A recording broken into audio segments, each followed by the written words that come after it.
এতিয়া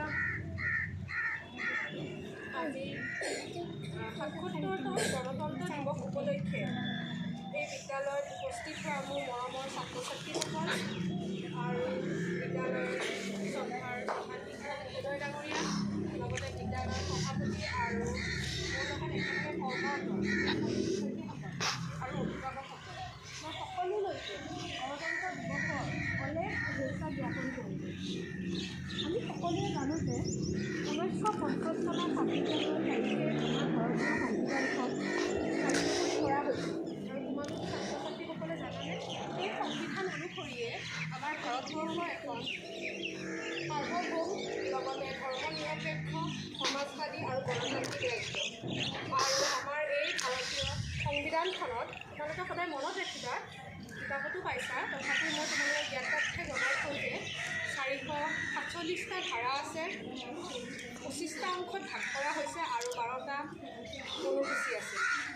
ঠিক সেনেদৰে এই 26 জানুৱাৰী দিনটোতে সেইবাবে প্ৰত্যেক বছৰে আমাৰ ভাৰতবৰ্ষ গণৰাজ্য দিৱসটো পালন কৰা হয়। আৰু এই দিনটোতে ভাৰতবৰ্ষৰ দিল্লীত আমাৰ ভাৰতৰ ৰাষ্ট্ৰপতিয়ে জাতীয় পতাকা উত্তোলন কৰে, লগতে তেওঁ ভাষণ দিয়ে।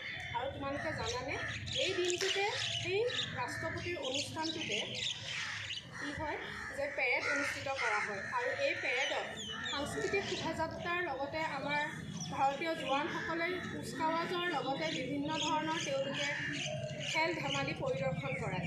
আৰু তাতে আমাৰ ভাৰতৰ বিভিন্ন ৰাজ্যৰ পৰা নিজৰ নিজৰ সাংস্কৃতিক প্ৰতিভাসমূহ তেওঁলোকে একত্ৰিত হৈ প্ৰতিফলন কৰে।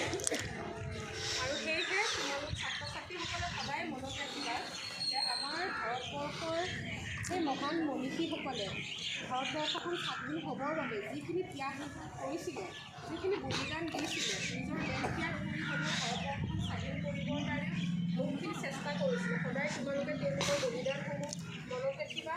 আৰু লগতে ভাৰতবৰ্ষখনৰ উন্নতিৰ হকে, তেওঁলোকৰ নিজৰ অসমখনৰ উন্নতিৰ হকে, নিজৰ বিদ্যালয়খনৰ যাতে তোমালোকে জয় কৰিব পাৰা, সদায় 1 নম্বৰত ৰাখিব পাৰা, তাকে তোমালোকে সুনিশ্চিত কৰি সদায় নিজৰ দায়িত্ব কৰ্তব্যসমূহ পালন কৰি যাবা। নিজৰ পঢ়া শুনাসমূহ ভালদৰে কৰি যাবা, পঢ়ি যাতে সকলোতকৈ 1 নম্বৰত থাকিব পাৰা, সদায় সেইটোকে সুনিশ্চিত কৰিবা। নিজৰ মা দেউতা, শিক্ষক শিক্ষয়িত্ৰীৰ লগতে বড়জনক তোমালোকে সন্মান কৰিবা আৰু নিজৰ দেশক লৈ সদায় গৌৰৱত কৰিবা। এইখিনিকে কয় মই মোৰ চমু বক্তব্য সামৰণি মাৰিলোঁ। তোমালোকৰে এগৰাকী শিক্ষয়িত্ৰী গায়ত্ৰী, আৰু ইয়াতে কিবা পথ যদি কিবা ভুল হৈছে তোমালোকে ধৰি নাথাকিবা। জয় হিন্দ, জয় ভাৰত।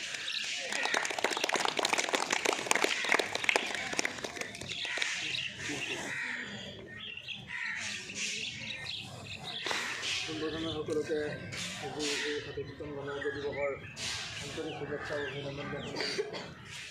সন্মানীয় আমাৰ জাতীয় বিদ্যালয়ৰ সমূহ শিক্ষক শিক্ষয়িত্ৰীবৃন্দ, উপস্থিত মোৰ অতি মৰমৰ ছাত্ৰ ছাত্ৰীসকল, আমাৰ অভিভাৱকসকল, যে আমি সকলোৱে জানো যে আমাৰ দেশখন পৰাধীন আছিলে।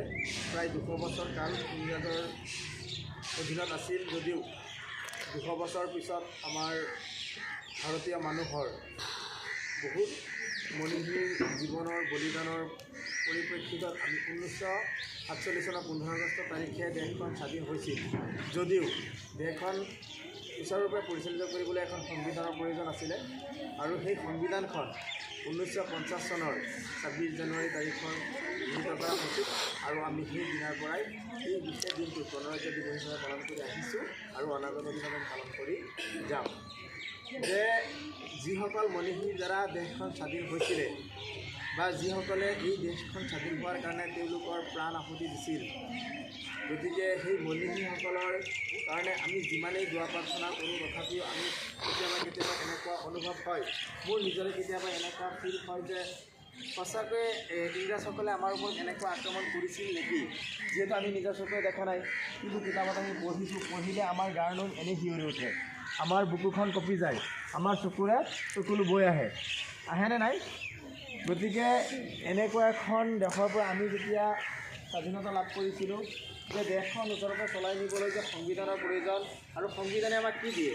সংবিধানে আমাক সকলো সমতাৰ আমি যে দেশখনত চলাফিৰা কৰি আছোঁ, এতিয়া আমাক কি কৰিছে দেশখনে যে সাৰ্বভৌমত্ব গণৰাজ্য এখন পৃথিৱীৰ ভিতৰত এখন ধৰ্মনিৰপেক্ষ ৰাষ্ট্ৰ, আৰু সেইখন হৈছে ভাৰতবৰ্ষ। আৰু কোনে দিছে অধিকাৰটো?